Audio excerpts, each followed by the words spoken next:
le bulletin d'information politique et sportive du jour. Bienvenue sur nouvelle chaîne, abonnez-vous et restez connectés pour toutes les infos et l'actualité du Sénégal. L'équipe nationale de football du Sénégal, les Lions, a été battue à domicile par l'Algérie lors d'un match amical international joué au stade Abdoulaye Wade de Diamniadio. Les Algériens ont remporté la victoire avec un score de 1-0. C'est la 6e défaite consécutive du Sénégal face à l'Algérie. Ce match marque également la première fois que l'équipe du Sénégal perd à domicile, au stade Abdoulaye Wade, situé à environ 30 km de Dakar. Le ministre de l'Intérieur, Antoine Diome, a annoncé lors d'une visite à Kédougou, sud du Sénégal, que l'État adoptera une approche inclusive et participative dans le recrutement de la main-d'œuvre locale non qualifiée des sociétés minières. Cette démarche vise à prendre en compte les préoccupations des populations. Cette décision fait suite aux affrontements survenus entre les forces de l'ordre et des jeunes de Kosanto. 2 personnes ont été tuées et 7 autres ont été grièvement blessées lors de ces affrontements. Les jeunes protestaient contre la modification d'un arrêté du préfet du département de Saraya, dans la région de Kédougou,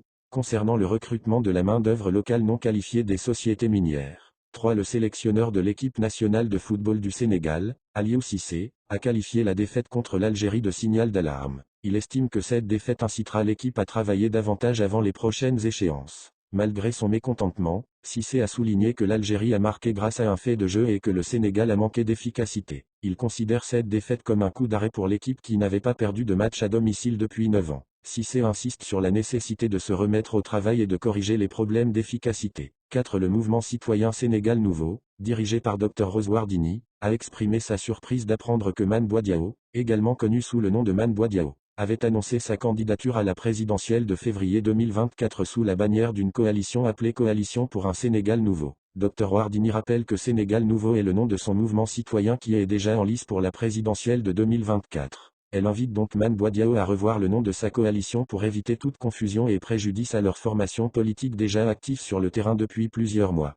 La coordination des associations et mouvements islamiques du Sénégal, CAMI, a déposé une plainte contre Cheikh Ahmed Cissé pour des propos jugés blasphématoires envers la religion musulmane. La CAMI a saisi le procureur de la République près le tribunal de grande instance hors classe de Dakar le 12 septembre 2023. La coordination compte sur la diligence du procureur pour instruire cette plainte afin de prévenir tout acte irréparable. Elle exprime sa solidarité envers la communauté musulmane sénégalaise et implore Allah de maintenir la paix et la stabilité dans le pays. Abonnez-vous et activez la cloche de notification.